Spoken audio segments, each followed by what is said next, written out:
ராமலிங்காவயம்.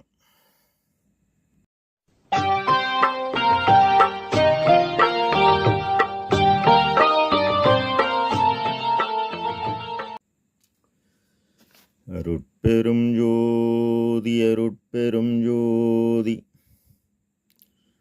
தனிப்பெரும் கருணை அருட்பெரும் ஜோதி எல்லா உயிர்களும் இன்புற்று வாழ்க, வள்ளல் மலரடி வாழ்க வாழ்க. திருச்சிற்றம்பலம்.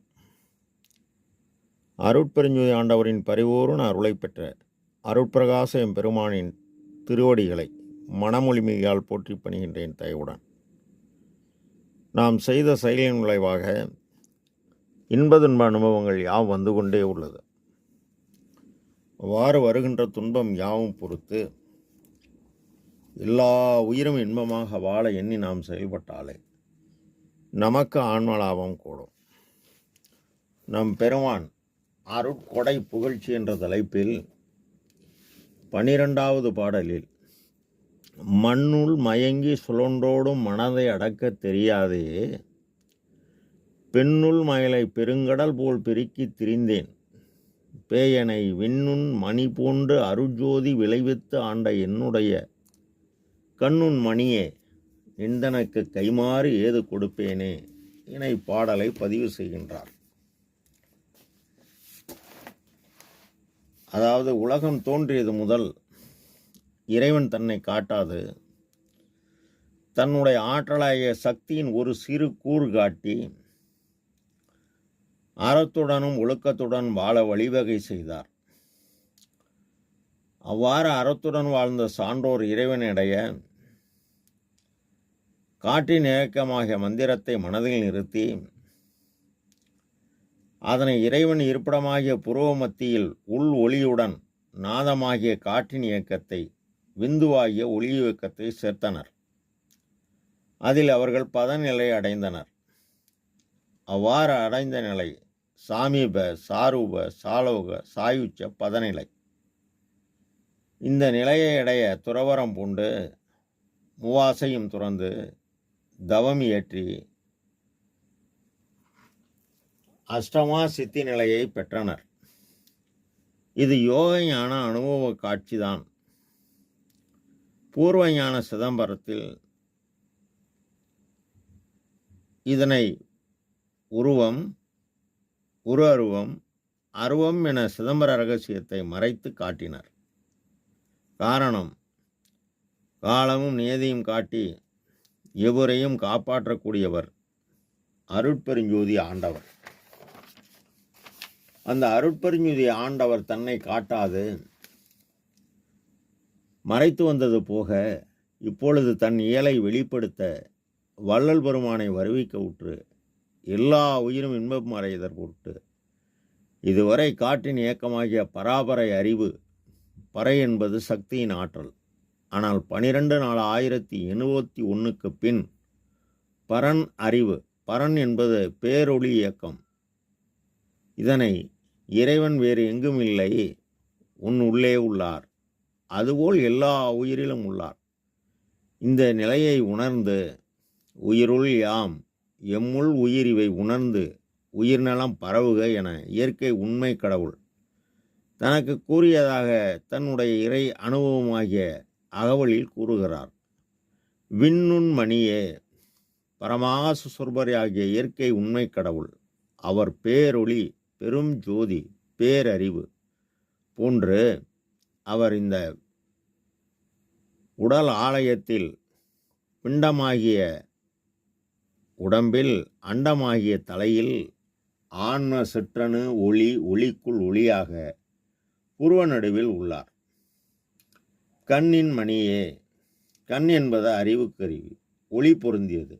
காது என்பது நாதக்கருவி, கேட்கணும், படித்து கேட்டு அறிந்து உணர்ந்து செயல்பட்டு அருள்நிலைக்கு ஏறணும். மண்ணுள் மயங்கி சுழன்றோடும் மனதை அடைக்க தெரியாதே, பெண்ணுள் மயலை பெருங்கடல் போல் திரிந்தேன். இந்த உலகில் ஆண் பெண் கூடுவதே மாயை.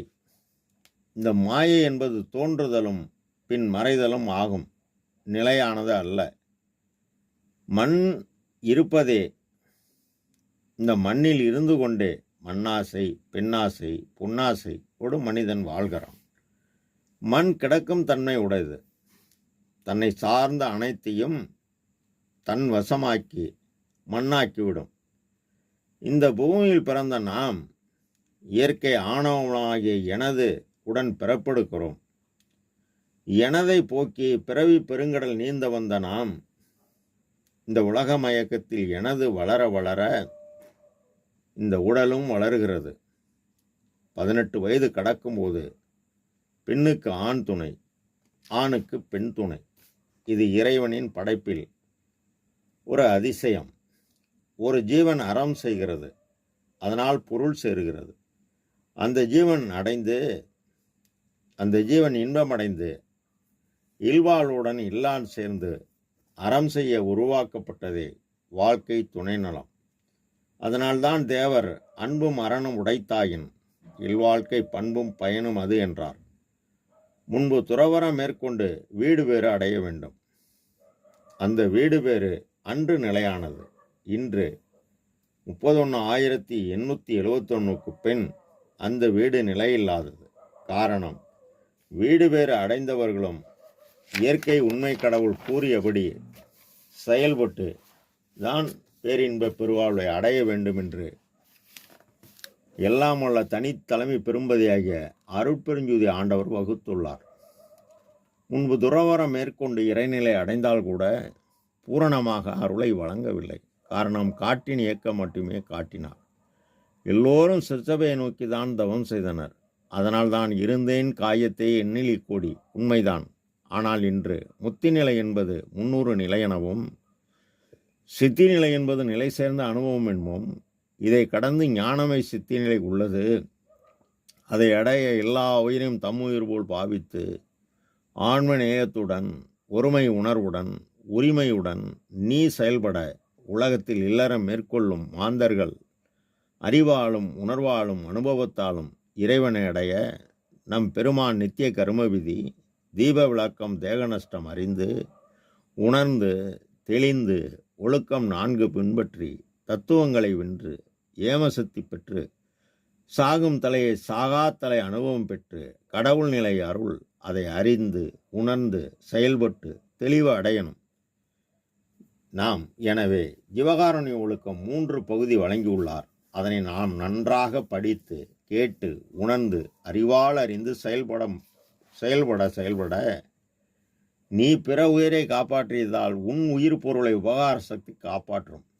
அப்போ உன் உலகியல் தேவையாகவும் பூர்த்தியானால் மனம் அடங்கும். அப்படி அடங்கி இறைவன் இருப்பிடமாகி உன் புருவத்தி உன் மனதை நிறுத்தி நீ பாடுபட மண்ணில் போட்டால் விளையும் பலன் உண்டு. அதுபோல இயற்கை உண்மை கடவுள் கூறியபடி நீ செயல்பட்டதால் உனக்கு இறைவனின் அருள் விளையும் பலன் பேரின்ப வாழ்வு அடையணும். கண்ணுன் மணியே, அறிவு கருவி மற்ற 4ம் நின்று செயல்படும். கண் போய் பற்றும். அப்போ பிற உயிரின் துன்பம் கண்டு போய் பற்ற ஒரு ஜீவன் மற்றொரு ஜீவனுக்கு இறங்குவது தயவு, கருணை, இரக்கம். நீ இறங்கியதால் இறைவன் இறங்குவான். சர்க்கரை உள்ள இடம் தேடி எறும்பு தானே வரும். அதுபோல் தயவு உள்ள இடம் தேடி இறைவன் வருவார். நீ சிறிய தயவு கொண்டு பெரிய தயவை பெறும்போது அருள் என்பது கடவுள் தயவு, ஜோதி என்பது பேராற்றல். இறைவனின் அருஜோதி உன்னை வந்து ஆண்டு கொள்ளும். அதனால்தான் அருஜோதி தெய்வம் என ஆண்டு கொண்ட தெய்வம் எனவும் அருஜோதி ஆணை நின்ற அரையப்பா முரசு எனவும் கூறி நான் உனக்கு என்ன கைமாறு செய்ய இயலும் என நம் பெருமான் இறைவனிடம் விண்ணப்பம் செய்கின்றார். ராமலிங்காவயம், திருச்சிற்றம்பலம்.